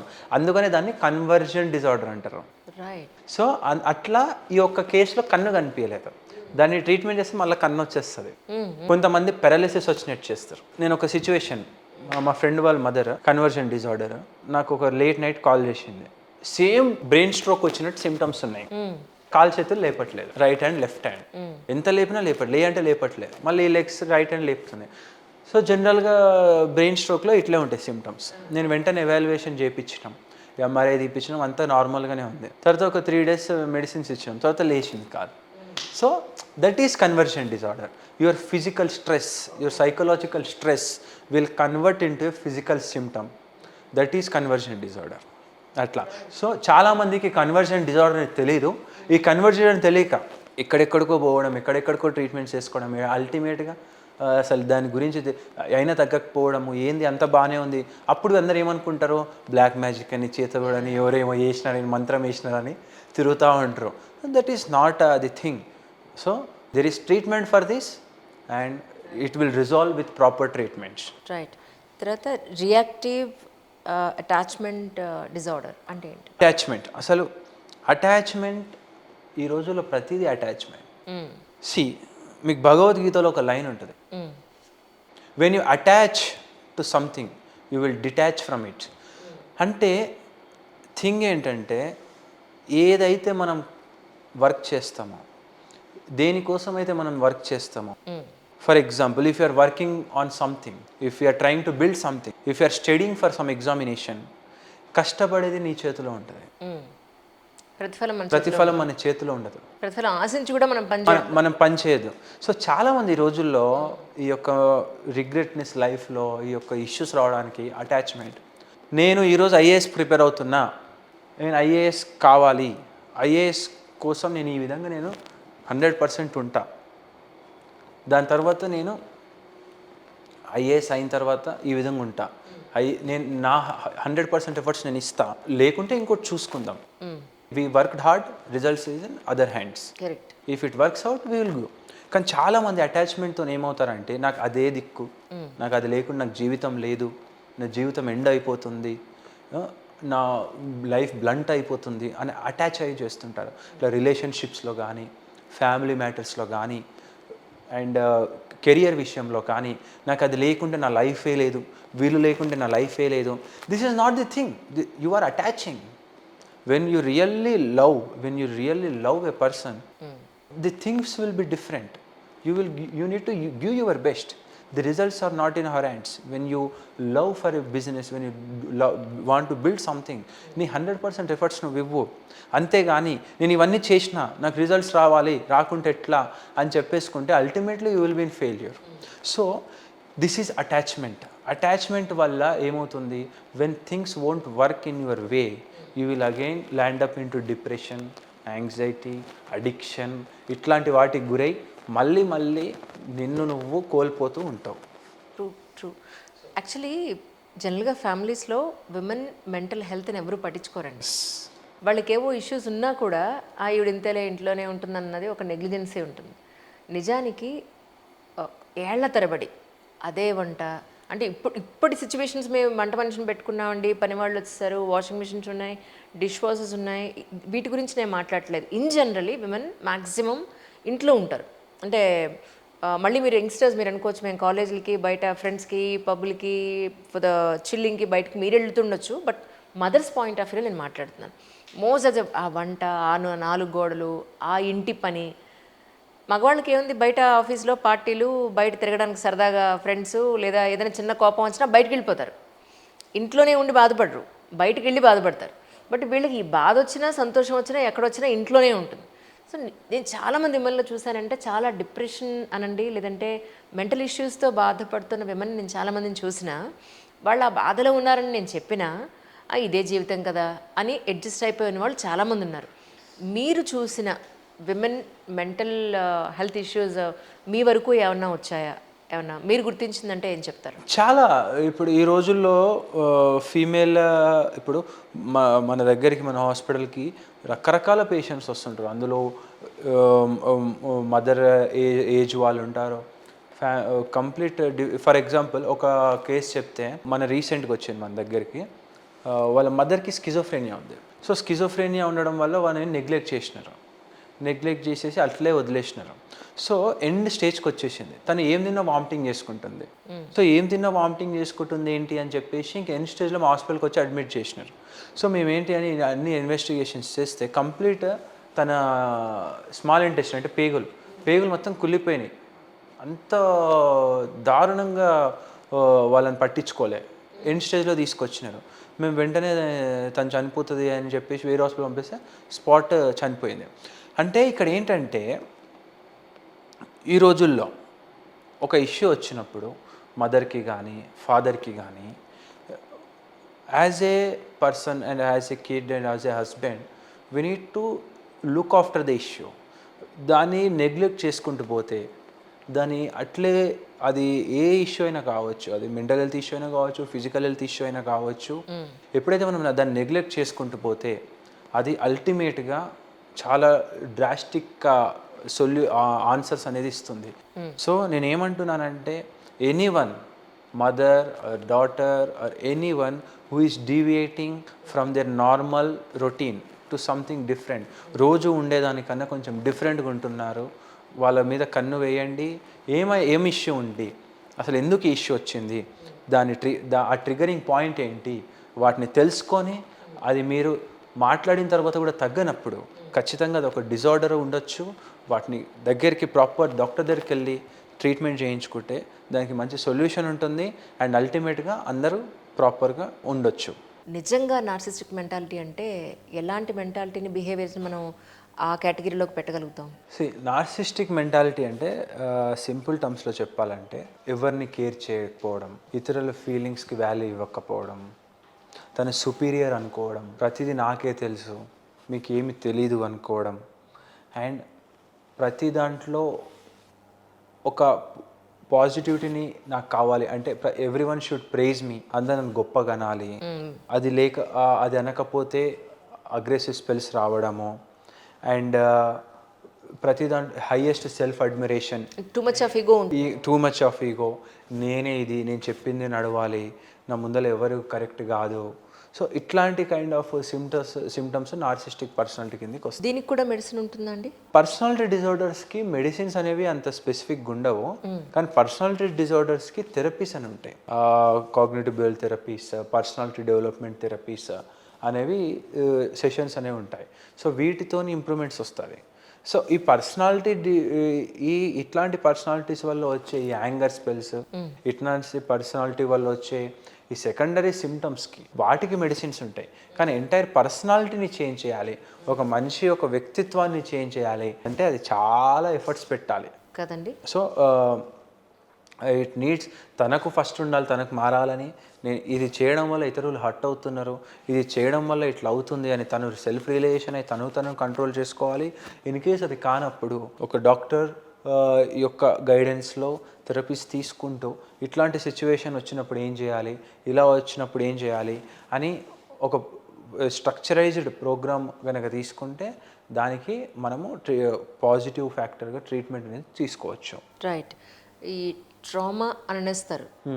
నిజమైన ట్రామా అంటే ఏంటో జనాలకు తెలియకుండానే చిన్న చిన్న వాటికే ట్రామా అంటారేమో అనిపిస్తుంటుంది. ఎస్. ట్రామా డిజార్డర్ అంటే ఎలా ఉంటుందండి? ట్రామా అంటే ఒక బాధ, నేను తట్టుకోలేనిది, దానివల్ల నాకు ఇంపాక్ట్ అవుతుంది. సో ఏదైతే వాళ్ళు తీసుకొని సిచ్యువేషన్ ఉంటుందో, ఏదైతే వాళ్ళు ఆ సిచ్యువేషన్ వల్ల నాకు ఒక లాస్ వస్తుంది, నేను అనుకున్నట్టు జరిగినప్పుడు ఏదైతే అవుతుందో దాన్ని ట్రామా అనుకుంటారు చాలామంది.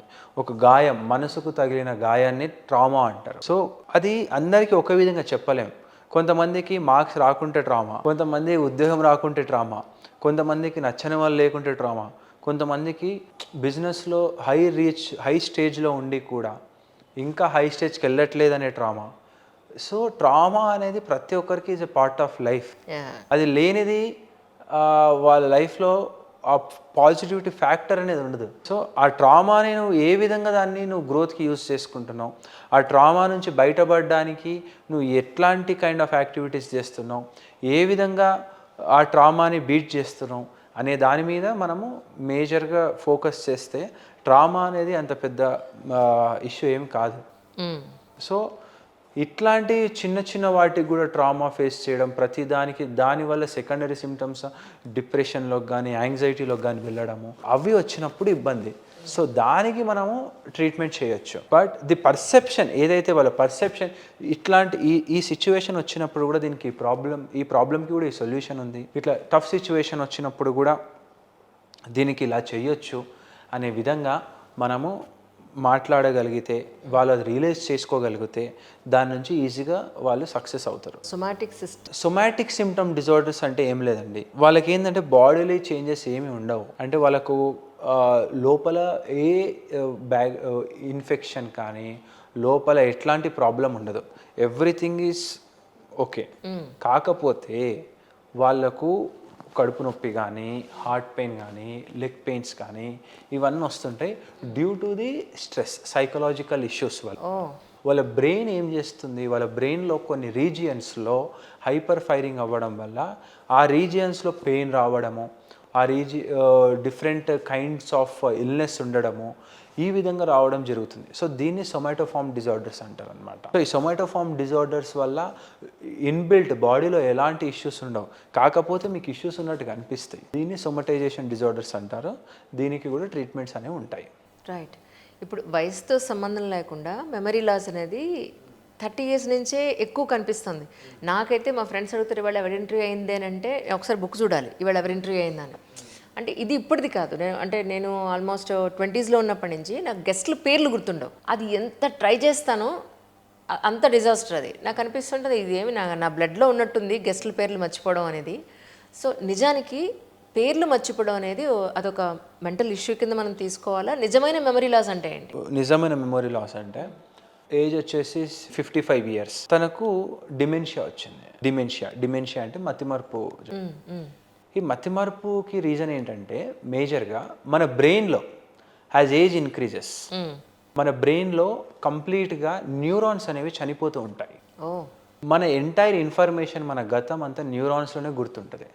ఎప్పుడైతే ఏజ్ రిలేటెడ్ చేంజెస్ వచ్చి ఆ బ్రెయిన్లో న్యూరాన్స్ చనిపోతూ ఉంటాయో, ఎక్కడెక్కడైతే ఏమేమైతే న్యూరాన్స్ చనిపోతూ ఉంటాయో ఆ న్యూరాన్స్లో ఏమైతే స్టోరేజ్ ఉండదో అది గుర్తుండదు. సింపుల్. ఆ న్యూరాన్స్ చచ్చిపోకుండా ఉండడానికి మనం ఏం చేయాలి? మనం ఏం చేయలేం. బికాస్ చనిపోకుండా డీలే చేయొచ్చు, కానీ చనిపోకుండా ఆపలేం. పోనీ చనిపోయిన తర్వాత మళ్ళీ మనం రీజనరేట్ రీజనరేట్ చేయలేం. అది కూడా లేదా? ఒకసారి న్యూరాన్స్ చనిపోతే మళ్ళీ రావు. Oh my God. So that is the dementia. So డిమెన్షియాలో మీకు కొన్ని సిమ్టమ్స్ చెప్తాను. ఆ పేషెంట్కి బాటిల్ ఇస్తే, జనరల్గా బాటిల్ ఇస్తే ఏం చేస్తారు, ఓకే ఇది క్యాప్ వాటర్ తాగాలని అంటారు. ఆ బాటిల్ ఇస్తే వాళ్ళు ఆ బాటిల్ని పట్టుకొని ఏం చేయాలో ఇట్లా వాటర్ నోడు ఏం చేయాలో తెలియదు. Oh my god. మీరు ప్యాంట్ ఇస్తే షర్ట్ లాగా వేసుకుంటాడు, షర్ట్ని ప్యాంట్ లాగా వేసుకుంటారు. అటు వాష్రూమ్ యూరిన్ వస్తుంది, వాష్రూమ్కి వెళ్ళాలి జనరల్గా. వాళ్ళకి ఎక్కడికి పోవాలో తెలియదు, అసలు వాష్రూమ్ ఎట్లా చేయాలో తెలియదు. Oh my god. వాళ్ళ పిల్లల్ని గుర్తుపట్టలేరు, వాళ్ళ వైఫ్ని గుర్తుపట్టలేరు, వాళ్ళు ఏం ఉద్యోగం చేసారో గుర్తుపట్టలేరు. ఒక చిన్న baby, new born baby brain ఎలా అయితే ఉంటుందో అట్లాంటి సిచ్యువేషన్స్కి వెళ్తారు ఎక్స్ట్రీమ్ స్టేట్లో. సో ఇప్పుడు డెమెన్షియాకి మీ దగ్గర ట్రీట్మెంట్ ఉందండి యాక్చువల్గా? డిమెన్షియాకి ఏముంటుందంటే ma'am, we need to delay the illness. ఆ ఇల్నెస్ని డీలే చేసుకుంటూ వాళ్ళకు ఒక స్ట్రక్చరైజ్డ్ ప్రోగ్రామ్ డిజైన్ చేసుకొని వాళ్ళను ఆ యొక్క మెమొరీ ఇష్యూస్ థెరపీస్ ఇచ్చుకుంటూ, కాగ్నిటివ్ బిహేవియరల్ థెరపీస్ ఇట్లాంటివి ఉంటాయి అన్నమాట. ఈ థెరపీస్ ఇస్తూ with medications and A healthier living అనేది ఇచ్చినప్పుడు they will lead happier life.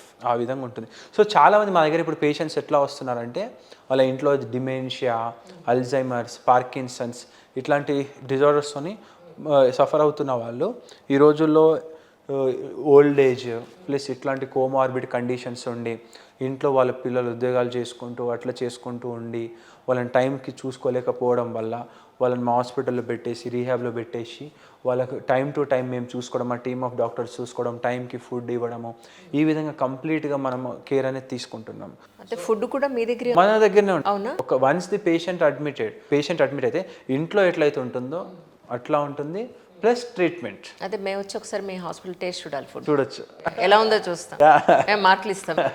ఇంట్లో ఉన్నట్టే. సో ఆ విధంగా ఉంటుంది. Okay. So that is the actual memory loss. ఏదైతే మనం ఈ చిన్న చిన్న నేమ్స్ ఇచ్చి ఇమ్మీడియట్ మెమొరీ లాస్ అంటాం.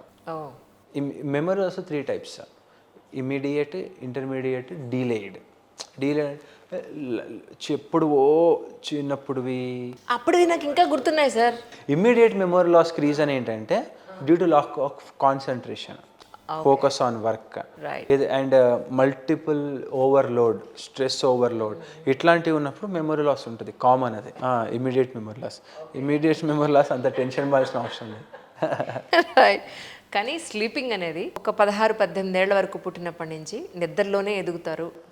నిద్ర అనేది ఖచ్చితంగా 8 hours అనో 6 hours అనో వాళ్ళు కొంతమంది రకరకాలుగా చెప్తుంటారు. నిజానికి ఒక మనిషి, నేను చూసిన వాళ్ళు ఒక డాక్టర్ ఉన్నారు, ఒక ఆయన ఎంత బిజియెస్ట్ పర్సన్ అంటే పొద్దున్న లేస్తే పేషెంట్స్ సర్జరీలు, అందులో నేను 3 hours పడుకుంటా కరెక్ట్గా అని అంటారు. ఆయన చాలా హెల్తీగా ఉన్నారు, 60 ఏళ్ళు వచ్చాయి, ఇప్పటికైనా చాలా హెల్తీగా ఉన్నారు. అంటే నిజానికి స్లీప్ ప్యాటర్న్ అనేది ఎలా ఉంటే మంచిది? స్లీప్ పాయింట్ ఆఫ్ వ్యూలో కూడా డిస్టర్బెన్సెస్ వల్ల కూడా మీ దగ్గర పేషెంట్స్ వస్తూ ఉంటారు. మీకు ఒకటి చెప్పాలంటే, ఈ రోజుల్లో ప్రతి 10 మందిలో 5 మందికి స్లీప్ ఇష్యూస్ ఉన్నాయి. 50% ప్రతి ఒక్కరికి స్లీప్ ఇష్యూ ఉంది. ఎందుకంటే due to use of mobile, stressors, alcohol issues, ప్రతిదానికి వాళ్ళు ఏంటంటే జనరల్గా మన బాడీలో మెలటోనిన్ లెవెల్స్ అనేది ఉంటుంది. Melatonin is a sleep inducing hormone. ఎప్పుడైతే ఈ మెలటోనిన్ లెవెల్ జనరల్గా మనకు ఆన్ అయ్యేది అరౌండ్ 7-8 అరౌండ్ స్టార్ట్ అయ్యి అరౌండ్ 10 o'clockకి ఒక లెవెల్కి వచ్చేసి మళ్ళీ ఎర్లీ మార్నింగ్ 5 నుంచి మెలటోనిన్ తగ్గుతూ ఉంటుంది. మళ్ళీ 7 నుంచి మళ్ళీ ఒరెక్సిన్స్ అని ఉంటాయి. ఒరెక్సిన్స్ అనేవి మార్నింగ్ మొత్తం యాక్టివ్ ఉంటాయి అండ్ మళ్ళీ నైట్ మెలటోనిన్. సో మన హ్యూమన్ బ్రెయిన్లో night time melatonin predominance, morning time orexin predominance ఉంటుంది. కానీ కొంతమందికి నైట్ బర్డ్స్ ఉంటారు కదా, వీళ్ళు నైటే యాక్టివ్గా ఉంటారు, డే టైం అంతా రోజీగానే ఉంటారు. మరి దీని పరిస్థితి ఏంటి? దట్ ఈస్ వాట్, మీ బ్రెయిన్ని మీరు రాంగ్ వేలో తీసుకెళ్తున్నారు. మెలటోనిన్ ఉండాల్సిన టైంలో మీరు మెలటోనిన్ లెవెల్స్ డౌన్ చేసుకుంటున్నారు. అందుకనే ఆ మెలటోనిన్ ప్రాపర్గా రిలీజ్ అయిన టైంలో స్లీప్ పోతేనే మీరు ఒక హెల్తీ స్లీప్ బాగుంటుంది. అండ్ మీరు మార్నింగ్ లేచినా కానీ ప్రాపర్గా ఉంటుంది. కానీ మీరు నైట్ అంతా లేచండి, మార్నింగ్ 6 నుంచి మళ్ళీ ఈవినింగ్ 6 వరకు పడుకున్నా కానీ మీకు డే అంతా డిమ్గా ఉండడము, కన్ఫ్యూజన్ ఉండడము, ఏదో హెవీ బర్డెన్ ఉండడము ఉంటుంది. సో ది థింగ్ ఏంటంటే ఎప్పుడైతే మెలటోనిన్ రిలీజ్ అవుతుందో అదే సమయంలో పడుకోవాలి. అండ్ ఎప్పుడైతే ఒరెక్సిన్ ఉంటుందో అదే టైంలో నిద్ర లేవాలి. రైట్. అండ్ ఈ మెలటోనిన్ ఈ రోజుల్లో చాలామంది దాన్ని రాంగ్ వేలో యూస్ చేసుకొని స్లీప్ ఇష్యూస్తో చాలామంది బాధపడుతున్నారు. ఆ స్లీప్ ఇష్యూస్తో కొంతమంది ఇన్సోమ్నియా అంటారు. Insomnia is disorder. అసలు వాళ్ళకి నిద్ర రాదు. నిద్రపోతే మధ్యలో లేవడం, లేస్తే ఒకసారి రాదు, early morning waking. So sleep issues అనేవి చాలా హ్యూజ్గా ఉన్నాయి. అండ్ దీనికి చాలా న్యూ ట్రీట్మెంట్ మొడాలిటీస్ ఉన్నాయి బరోస్ హాస్పిటల్స్లో కూడా. So if any one or suffering with sleep issues, there is wonderful treatments available and everyone can seek those treatments. Personality disorders అంటే ఏంటండి యాక్చువల్లీ? పర్సనాలిటీ డిజార్డర్స్ అంటే ఇప్పుడు ఒక పర్సన్ ఉన్నాడు, no person is unique, no person ఈ person ideal person ఇట్లా ఉండాలి అని ఎవరైనా చెప్పలేము. So personality disorders are broader category. ఏదైతే ఒక పర్సన్ వల్ల, సింపుల్ టర్మ్స్లో తీసుకుంటే ఒక పర్సన్ వల్ల ఇతరులకు ఇబ్బంది అవుతుంది, ఇతరులకు హార్మ్ జరుగుతుంది, లేదా ఒక డిసిజన్ అనేది రాంగ్ వెళ్తుంది, అవతల వాళ్ళు హర్ట్ అవుతున్నారు, లేదా ఇతని మాట్లాడే విధానమే అట్లా అనేటప్పుడు ఈ పర్సనాలిటీ డిజార్డర్స్ అని వస్తుంటాయి. పర్సనాలిటీ డిజార్డర్స్ రకరకాలుగా ఉంటాయి. హిస్ట్రియానిక్ పర్సనాలిటీ అని, దాని తర్వాత నార్సిస్టిక్ పర్సనాలిటీ అని, దాని తర్వాత anti social personality disorder, schizoid personality అని, దాని తర్వాత డిపెండెన్స్ పర్సనాలిటీ అని రకరకాలుగా ఉంటాయన్నమాట. సో ఒక్కొక్కరు ఒక్కో దాంట్లో ఫిట్ అవుతూ ఉంటారు. ఈ పర్సనాలిటీ డిజార్డర్స్ ఉన్నప్పుడు మనం ఏం చేస్తామంటే వాళ్ళు ఏ పర్సనాలిటీలో ఫిట్ అవుతున్నారు అండ్ ఆ పర్సనాలిటీకి తగ్గట్టు మనము వాళ్ళకి డే టు డే యాక్టివిటీస్, ఎట్లాంటి కైండ్ ఆఫ్ వాళ్ళ కెరియర్ని ఎంచుకోవాలి, ఎట్లాంటి కైండ్ ఆఫ్ రిలేషన్షిప్లో ఉండాలి, ఈ స్ట్రెస్ వచ్చినప్పుడు ఎట్లా డీల్ చేసుకోవాలి అనేది మనం థెరపీస్ ఇవ్వడం జరుగుతుంది. Oh my god. అలా అయితే ఇప్పుడు నెక్స్ట్ పెళ్ళిళ్ళు చేసుకోబోయే వాళ్ళు ఫస్ట్ వీళ్ళ పర్సనాలిటీ ఏ కేటగిరీలోకి వస్తుందో చెక్ చేసుకుని ఇప్పుడు అవుతుంది. నెక్స్ట్ వాళ్ళకి ఎలాంటి వాళ్ళైతే సూట్ అవుతారో మనం అలాంటి వాళ్ళని సెట్ చేసుకోవడం అనేది ఇంపార్టెంట్ కదండి. ఇప్పుడు అవుతుంది. అందుకనే కదా మేము pre marital counselling, family counselling, post marital counselling, couple therapies ఇవన్నీ అవుతున్నాయి కదా. ఇందులో ఇవన్నీ జరిగేవి ఇవే. ఇప్పుడు అయితే మన దగ్గర కూడా వీళ్ళు ఏ కేటగిరీలోకి వస్తారు, వీళ్ళ టోటల్ పర్సనాలిటీ ఏంటి అనేది మన దగ్గర కూడా భరోసా థెరపీస్ అని మనం ఇంకో వర్టికల్ ఉంది. ఈ భరోసా థెరపీస్లో అన్నీ ఇవే ఉంటాయి అన్నమాట. ఓకే. సో ఇక్కడ కంప్లీట్గా పర్సనాలిటీని అసెస్ చేసుకోవడము, వాళ్ళ యొక్క ఇష్యూస్ని వితౌట్ మెడికేషన్స్ మనం థెరపీస్తోని ట్రీట్మెంట్ చేయడం, భరోసా థెరపీస్ అనేది కూడా మనము ఓపెన్ చేసాం. ఎందుకంటే హస్బెండ్ ఒక టైప్ ఆఫ్ మెంటాలిటీ, వాళ్ళ thought process, the way he deal the issues, లేదంటే ఎలా మాట్లాడుతున్నారు, బిహేవియర్ ఎలా ఉంది అనేది యువతల మనిషి తెలియకుండానే పెళ్ళిళ్ళు అయిపోతూ ఉంటాయి. అయిన తర్వాత వీళ్ళు ఎలా బిహేవ్ చేస్తున్నారంటే ఇది నా మెంటాలిటీ కాదు కదా, నేను ఎందుకు ఇలా ఉన్నాను, అసలు మా ఇద్దరికి సెట్ అవ్వదు అని అప్పుడు అనుకునే బదులు ఎగ్జాక్ట్గా వీళ్ళ బిహేవియర్ ఇష్యూస్ ఏంటి, వీళ్ళ బిహేవియర్ అసలు ఏ కేటగిరీలోకి వీళ్ళు వస్తారు, వీళ్ళు మనకు సూట్ అవుతారు అని చెక్ చేసుకుని పెళ్ళిళ్ళు చేసుకోవడం. ఎస్ అందుకని ఇప్పుడు మేజర్గా ఇప్పుడు చాలామంది ఇష్యూస్ వచ్చే వాళ్ళు కూడా, చాలామంది మ్యారేజ్ చేసుకున్న వాళ్ళు కూడా ర్యాండమ్గా చాలామంది సఫర్ అవుతున్నారు. అది చాలా విశేషాలలో. సో దానివల్ల మ్యారేజ్ చేసుకున్నది హ్యాపీయర్ లైఫ్ లీడ్ చేయకుండా ఎంతోమంది స్ట్రగుల్ అవుతున్న, చాలామంది డైవర్స్ రేట్స్ కూడా విపరీతంగా పెరిగినాయి. సో వాటన్నిటికీ మనం ఆపాలి, ఒక సొల్యూషన్ కావాలంటే పర్సనాలిటీ అసెస్మెంట్స్ చేయడం. మీరు ఇప్పుడు యూఎస్లో పర్సనాలిటీ అసెస్మెంట్ ప్రతి ఒక్కరికి ఉంటుంది. ప్రతి ఒక్కరు పర్సనాలిటీ. మనకి ఇక్కడ చాలా లేట్గా స్టార్ట్ అయింది, మన సిస్టమ్ అంతా వేరు. ఇప్పుడు వస్తుంది. But personality assessment is very important. Schools నుంచి అది ఇంప్లిమెంట్ చేయాలి. అండ్ భరోసా థెరపీస్లో ఈ పర్సనాలిటీ అసెస్మెంట్స్ ఏ పర్సనాలిటీకి ఏం సెట్ అవుతుంది, వాళ్ళ కెరీర్లో ఏ విధంగా ఉండాలి, వాళ్ళు ఏ విధంగా వెళ్తే వాళ్ళు మళ్ళీ ట్రిగ్గర్ కాకుండా ఒక పాజిటివ్ వేలో ఉంటారు అనేది ఈ భరోసా థెరపీస్లో ఇవన్నీ వర్కౌట్ అవుతాయి. యాక్చువల్లీ మీ హాస్పిటల్లో ఏ ప్రాబ్లమ్స్కి మీ దగ్గర ట్రీట్మెంట్స్ ఉన్నాయంటే ఏం చెప్తారు sir? One stop solution for all mental health issues. చిన్నపిల్లల నుంచి మొదలు పెడితే ముసలి వాళ్ళ వరకు అన్ని ట్రీట్మెంట్స్ ఉన్నాయి మా దగ్గర. ఈసీటీ ట్రీట్మెంట్స్ ఉన్నాయి, ఐసీయూ బెడ్స్, ఎక్స్క్లూజివ్ సైకియాట్రీలో మానసిక జబ్బులకు కూడా ఐసీయూ బెడ్స్ ఉన్నాయి, దాని తర్వాత వెంటిలేటర్ బెడ్స్ ఉన్నాయి, దాని తర్వాత individual rooms, individual general wards and patients rehabilitation, female పేషెంట్స్కి, మేల్ పేషెంట్స్కి అండ్ ట్రాన్స్జెండర్ పేషెంట్స్కి కూడా మా దగ్గర వార్డ్స్ ఉన్నాయి. అండ్ నెక్స్ట్ వచ్చేసి మనము ఈసీటీ, ఎలక్ట్రోకన్వల్సివ్ థెరపీ అని, షాక్ ట్రీట్మెంట్స్ అని, RTMS, retrograde transcranial magnetic stimulation అనే treatments and ketamine therapies and రకరకాల ట్రీట్మెంట్స్. ఏదైతే all disorders under one roof. Bharosa hospitals, భరోసాలోనే ఉంది భరోసా న్యూరో సైకాట్రీ హాస్పిటల్స్. మానసిక జబ్బులకు, మెంటల్ హెల్త్ ఇష్యూస్కి one stop solution, one stop rehabilitation and hospital for all mental health survivors is Bharosa Hospital. And Bharosa Hospitals is proudly serving patients who are suffering with mental health issues all around Telugu states with 110 bed capacity, and they are serving to heal patients in their mental health journey. So that is our major unique point. Bharosa Hospitals exclusively focusing on psychiatry and psychological health issues. Most important for nowadays actually. మానసిక జబ్బులకు ఒక hospital ఉంది, మీరు కళ్ళు మూసుకొని భరోసా హాస్పిటల్స్లో treatment పొందొచ్చు. కానీ సినిమాల్లో చూడడమే యాక్చువల్లీ షాక్ ట్రీట్మెంట్స్ నిజంగా అవసరం పడేంత ఉంటుందండి బయట, అవునా? Yes, electroconvulsive therapy. So shock treatment అనేది చాలామంది మిత్, అది బ్రేక్ చేయాలనుకుంటున్నా. షాక్ అంటే ఏదో వైర్ తీసుకొని పెట్టేసి అది పెయిన్ఫుల్ అవుతుంది వాళ్ళు. That is not the thing. మనకు ఒక మెడికల్ డివైస్ ఉంటుంది.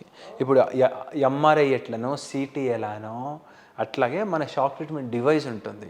ఆ డివైస్ ఏం చేస్తుందంటే మిల్లీ యాంప్యూల్స్, చాలా minimum current, minimum voltage of కరెంట్ని ఇక్కడ మనం ఇట్ సైడ్ టెంపోరల్ రీజియన్స్ నుంచి పాస్ చేస్తాం. ఇక్కడ హోల్డింగ్ మిషన్స్ ఉంటాయి. Just for 1 second, 1 second to 0.5 seconds మనము హోల్డ్ చేస్తే ఆ ఎలక్ట్రికల్ వేవ్స్ అనేవి మన బ్రెయిన్లో, neurons are works on electrical stimulus. మన బ్రెయిన్లోనే కరెంట్ ఉంటుంది. రైట్. ఆ కరెంట్ ఈ బయట నుంచి వెళ్ళే స్టిమ్యులస్ మన యొక్క న్యూరాన్ యొక్క ప్లాస్టిసిటీ అంటాం. ఒక న్యూరాన్ మధ్యలో కనెక్షన్ స్ట్రాంగ్ అవుతుంది. ఎప్పుడైతే ఈ కనెక్షన్ స్ట్రాంగ్ అవుతాయో బ్రెయిన్ ఫంక్షన్ బాగుంటుంది. సో ఎప్పుడైతే కొన్ని డిజార్డర్స్లో మెడిసిన్స్ ఇచ్చినా కానీ, severe depression, severe suicidal ideation, ఇప్పటికిప్పుడు చనిపోవాలనుకుంటారు, ఇప్పటికిప్పుడు క్యూర్ కావాలి, యాంగ్జైటీ క్యూర్ కావాలి, స్కిజోఫ్రేనియా క్యూర్ కావాలి, ఎన్నో ఏళ్ళ నుంచి ఇబ్బంది పడుతున్నారు, వాళ్ళకి వెంటనే ఇన్స్టంటేనియస్ రిజల్ట్స్ కావాలి. అట్లాంటప్పుడు ఎలక్ట్రోకన్వల్సివ్ థెరపీ అనేది చాలా అద్భుతంగా వర్క్ చేస్తుంది. అండ్ ఇందులో మిత్ అవసరమే లేదు. మనం జనరల్ అనెస్థీషియా ఇస్తాం, అనెస్థీషియా ఇచ్చి ఇండ్యూస్ చేస్తాం సీజర్స్ని, అండ్ దాని తర్వాత అబ్జర్వేషన్ చేస్తాం పేషెంట్ని. సో దీంతో వండర్ఫుల్ రిజల్ట్స్ ఉన్నాయి, ఎంతోమంది తీసుకుంటున్నారు, everyone are getting good results. ఇందాక ట్రాన్స్జెండర్ అన్నారు మీరు. ట్రాన్స్జెండర్కి అంటే మీ దగ్గరికి రావాల్సిన సిచ్యువేషన్స్ దేనికి వస్తాయి? జెండర్ డిస్ఫోరియాస్. ఈ రోజుల్లో మా దగ్గర కొన్ని కేసెస్ వచ్చాయి. ఫ్యామిలీ, పెద్ద ఫ్యామిలీస్, బాబు అమ్మాయిలాగా చేస్తున్నాడు, boy is turning into girl is turning into boy, ఏమైపోవాలి, మా కుటుంబం పేరు ఏం కావాలి, మేము ఎవరు చెప్పుకోలేకపోతున్నాము అని చెప్పేసి మా దగ్గర చాలామంది వస్తున్నారు. సో ఈ జెండర్ డిస్ఫోరియా అనేది వీ కాంట్ డూ ఎనీథింగ్. సింపుల్గా చెప్పాలంటే, if there is any psychiatry related issue we will solve. But ఆ జెండర్ డిస్ఫోరియా ఒకవేళ వచ్చిందనుకోండి, ఈ ట్రాన్స్జెండర్ అనేది మన ఇండియాలో ఏంటంటే సర్జికల్గా కూడా చేసుకుంటున్నారు. యాక్సెప్ట్ చేయడమే, ఫ్యామిలీ యాక్సెప్ట్ చేయడం అనేది చాలా కష్టం సిచ్యువేషన్. ఎస్. సో మాకు ఒక కేసు ఉండే, వన్ సిచ్యువేషన్ చెప్తాను. అతను అగ్రికల్చర్ స్టూడెంట్, పూణేలో చదువుకుంటున్నాడు. పూణేలో హాస్టల్లో పెట్టిండు వాళ్ళ డాడీ ఏమనుకుంటున్నాడు, మా వాడు పూణేలో ఉన్నాడు అని అనుకుంటున్నాడు. కానీ అతను పూణేలో లేడు. అతను ట్రాన్స్జెండర్గా అయ్యి ట్రాన్స్జెండర్ టీమ్తోని ఆల్మోస్ట్ 1.5 year నుంచి వాళ్ళతోనే తిరుగుతున్నాడు. మేల్గా ఫీమేల్ కన్వర్ట్ అయినాడు. సో తిరుగుతున్నాడు. వాళ్ళ పేరెంట్స్ ఎందుకు డౌట్ వచ్చి 1.5 year తర్వాత చెక్ చేస్తే ఇన్స్టాగ్రామ్లో కొన్ని అలాంటి ఫొటోస్, చీర కట్టుకోవడం అట్లాంటి ఫొటోస్ చూడడం వల్ల వాళ్ళు మళ్ళీ ఇంటికి పిలిపించుకున్న తర్వాత మళ్ళీ మా హాస్పిటల్ దగ్గర తీసుకొని వచ్చినారు. మా హాస్పిటల్ దగ్గర తీసుకొని వచ్చిన తర్వాత he's having strong urge to be a female. మనం దాన్ని ఏం చేయలేం. We can give therapies, we can try, but ultimately if is having strong desire మనం ఏం చేయలేం. We need to accept that. And US transgender అనేది మనము అంత నామోషిగా చూడాల్సిన అవసరం లేదు. దానికి అంటే బ్రెయిన్లో ఎందుకు అలాంటి థాట్ వస్తుంది? ఈ మేల్ బాడీ నీకు గడ్డం మీసం ఉంటుంది, ఫీమేల్గా ఉండాలని ఆలోచన అంటే ఇట్స్ బ్రెయిన్ డిజార్డరేనా? డిజార్డర్ కాదు, దట్ ఈస్ క్యారెక్టర్ అంతే. డిజార్డర్ దానికి కారణం ఉంటుందిగా, అంటే బ్రెయిన్లో క్రోమోజోమల్ ఇష్యూస్ వల్ల అవుతుంది. సో వాళ్ళు మేల్గా ఉన్న ఫీమేల్గా మేల్స్ సర్జరీస్ చేయించుకొని, బ్రెస్ట్ ఇంప్లాంట్స్ పెట్టించుకొని, హార్మోనల్ రిప్లేస్మెంట్ థెరపీ పెట్టించుకొని, అబ్బాయి ప్యూర్ అమ్మాయిలాగా మారడము, అమ్మాయి ప్యూర్ అబ్బాయిలాగా మారడము, హెచ్ఆర్టీస్ చేయించుకొని, సర్జరీస్ చేయించుకొని చాలా మంది ఉన్నారు. అంటే మీ దగ్గర ఈ సర్జికల్ పాయింట్ కూడా ఈ సర్జికల్స్ మా దగ్గర లేవు. కాకపోతే ఈ ట్రాన్స్జెండర్కి కూడా సైకాట్రీ ఇష్యూస్ ఉంటాయి. వాళ్ళకు కూడా మేము ట్రీట్ చేస్తామంటున్నాం. No gender bias, everyone will deserve equal treatment అనేది నా ఉద్దేశం. పారాఫిలిక్ డిజార్డర్ అంటే ఏంటి sir? Paraphilic disorders unusual sexual disorders. కొన్ని ఎగ్జాంపుల్స్ చెప్తాను. వాళ్ళకు if someone is doing sex, they will watch randomly, దొంగతనంగా చూడడము. ఇది లెస్బియన్స్ కూడా ఇంతేనా? లెస్బియన్స్ మళ్ళీ డిఫరెంట్. పారాఫిలిక్ డిజార్డర్ పర్సనాలిటీ ఉన్న డిజార్డర్ పర్సన్స్ చాలా అంటే ఇప్పుడు డిఫరెంట్గా బిహేవ్ చేస్తారు. వేరే వాళ్ళు సెక్స్ చేసుకుంటే చూడడము, దాని ఫ్యాషన్ అనుకుంటున్నారు జనాలు. కాదు, వేరే వాళ్ళను రాంగ్ ఇంటెన్షన్స్తో టచ్ చేయడము, వేరే వాళ్ళను పెయిన్ పెట్టి వాళ్ళకి పెయిన్ కలిగించి వీళ్ళు సంతోషాన్ని కలగడము, వాళ్ళ నీడిల్స్తో కుచ్చడం, సిగరెట్స్తో కాల్చడము, ఈ విధంగా వాళ్ళకు ఈ విధంగా ఆనందం రావడము. These all are paraphilic disorders. So and చిన్నపిల్లల మీద సెక్షువల్ అసాల్ట్ చేయడం, రాంగ్ వేలో, ఇప్పుడు సమాజంలో ఏవైతే రాంగ్ వేలో చూసుకున్నామో ఇవన్నీ పారాఫిలిక్ డిజార్డర్స్ అన్నమాట. మరి ఇప్పుడు ఈ లెస్బియన్స్, గేస్ అంటాం కదా, ఇవి కూడా ఇంటర్నల్గా ఉన్న ఇప్పుడు మన బ్రెయిన్లో వచ్చే కొన్ని మార్పుల వల్ల, అంటే మీరు చెప్తుంటే నాకు అర్థమవుతుంది, మన బాడీ అంతా కూడా ఒక లిక్విడ్ ఫార్మేషన్స్ లోపల జరుగుతున్న కెమికల్ రియాక్షనే మన బాడీ రియాక్ట్ అవుతుంది. అంతే. న్యూరో ట్రాన్స్మిటర్స్ అవి కెమికల్స్, అవి దేని వల్ల రిలీజ్ అవుతాయి? నీ బాడీలో బిల్డ్ అయిన క్రోమోజోమ్స్ వల్ల. అదే మళ్ళీ మన ఫుడ్, మన ఎవ్రీథింగ్, మన లైఫ్ స్టైల్, జీన్స్ క్రోమోజోమ్స్ అని ఉంటాయి. వాటి వల్లనే నీ బాడీలో ప్రోటీన్స్ కానీ అవన్నీ తయారవుతాయి. ఆ జీన్ కోడింగ్ ఎట్లయితే ఉంటుందో నీ బాడీ ఆ ప్రోటీన్స్ ప్రొడ్యూస్ చేస్తుంది. ఆ ప్రోటీన్స్ ఎట్లయితే వర్క్ చేస్తే నీ బ్యూర్ అట్లా వర్క్ చేస్తుంది. ఎందుకే అంటారు పెళ్ళి ఇటారుతలాలు అటారుతరాలు చూడండి అని ఊరికే చెప్పలేదు పెద్దవాళ్ళు. ఎందుకంటే వాళ్ళలో ఏం ఇష్యూస్ ఉన్నాయో, ఏ మెంటల్ హెల్త్ ఇష్యూస్ ఉన్నాయో, ఏ ఫిజికల్ డిజేబిలిటీస్ ఉన్నాయో మనకు తెలియదు. తెలుసుకున్న తర్వాత ఏమో ఎక్కడదో వంశపారంపర్యంగా వచ్చేది 10 ఏళ్ల తర్వాత మళ్ళీ వీళ్ళకే వస్తుంది, రావచ్చు. మీరు నమ్మరు, మా నాన్నగారి తాత ఆయన ఉండే ఫేస్ ఫీచర్స్ యాజ్ ఇట్ ఈస్గా మా తమ్ముడు కొడుకు వచ్చాయి. అసలు అన్కంపారబుల్. మా తమ్ముడు పోలిక కాదు, మా మరదల పోలిక కాదు, మా నాన్నగారు తాతగారు ఉండేవాట అలాగా. వీడిని చూడగానే మా ఫాదర్ అన్నారు, అచ్చం మా తాతలానే ఉన్నాడు వీడు అని. సో అలాగా even not only features, actually హెరిడిటరీగా మనం ఏమి మనకి అడాప్ట్ అవుతాయి మనం చెప్పలేము. That is the beauty of our genes. మరి ఇప్పుడు ఇది కూడా అలాగే అనుకోవాలా? గేస్ కానీ లెస్బియన్స్ కానీ క్రోమోజోమల్ డిఫెక్ట్స్ ఎక్కడ కూడా ట్రీట్మెంట్ లేదు దానికి. ఇప్పుడు ఏముంది, ఒక అబ్బాయిలాగా ఉన్నాడు, అమ్మాయిలాగా ఉంది, వాళ్ళు ఫిజికల్గా వాళ్ళు అబ్బాయిలాగా ఉన్నారు, కానీ వాళ్ళకు ఓవరాల్ వాళ్ళ కోరికలు కానీ అవన్నీ అమ్మాయిలాగా కావాలనుకుంటున్నారు.